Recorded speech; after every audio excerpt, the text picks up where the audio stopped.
2024 is fast approaching, so JAMB is knocking on your door. You are anxious, you are overwhelmed, and you don't know what to do. But fret not, because I'm here to share 5 tips that I use to score 300 in JAMB. Tip number 3 and tip number 4 are the most important, so be sure to stay tuned for that. Tip number 1, set a goal. What do you hope to score in JAMB? What's the cutoff mark for university of interest? And deep down, what do you think you are capable of scoring in JAMB? All these are questions you should ask yourself before setting a goal. For me, I set 70 for each subject, which adds up to 280, and I was fine with that score initially, but I did some research and the website suggested that it is better to set a very high goal for yourself in order to increase your motivation and consequently your productivity. Tip number 2, start early.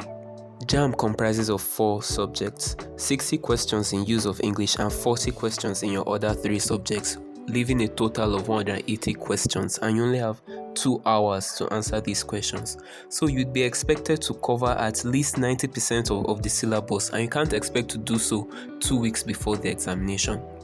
You can start studying for JAMB right now, even if your study sessions won't be as intense as if the exam date was much closer. It does not cause any harm. Because at the end of the day, you need to ask yourself, do I want to be one who says if I had known I would have done more? Or one who says I'm glad I went the extra mile? The choice is yours. Tip number 3, follow the JAMB syllabus. First, write all the topics down on a paper and prioritize them using 3 symbols. Alpha for topics you understand, Beta for topics you understand but need more practice on, and Gamma for topics you do not understand at all, and start studying the topics from Gamma to Beta and finally to Alpha. Or you can type the topics down using an app called Notion. Notion is an app I use to organize my study habits, to take notes, plan my day using to-do lists, and so much more. I wish I knew of Notion back when I was in secondary school, as it would have saved me so much time and effort. When using the app Notion, instead of using alpha, beta, or gamma, you can assign different colored emojis for the degree of priority: red for high, yellow for mid, and green for low. Tip number 4, use JAMB past questions. When I was prepping for JAMB, I knew that I needed this book when one of my teachers suggested it for us. This compilation book is, dare I say, the very best for Jambites. It shows you step-by-step detailed explanations for every correction in each year. It helps students to get the big picture instead of spending hours upon hours on lengthy textbooks. It shows you the repeated topics and which years they fall under, giving you the scope of which topics are most likely to come out in the examination. It also contains the UTME syllabus, saving you the stress of going online to download the PDFs one by one.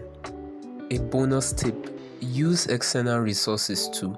You don't have to limit yourself to just JAMB past questions. You can use SSC past questions to widen your knowledge also. There's nothing wrong with that. I use the U-Lesson Learning app and also subscribe to YouTube channels like the Organic Chemistry Tutor back when I was prepping for JAMB, because you can't expect your teachers to cover every single aspect of the topics for you. Tip number 5, have a study timetable. It's important to have a study timetable that works for you. Remember, everybody is different. What works for me may not work for you, and vice versa. It's also important to remain consistent, as little wins compound to huge success in the long run.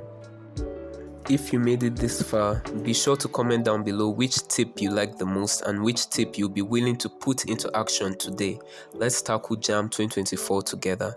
If you enjoyed this video, be sure to like and subscribe. It's free. Thank you for watching, and I'll see you in my next video.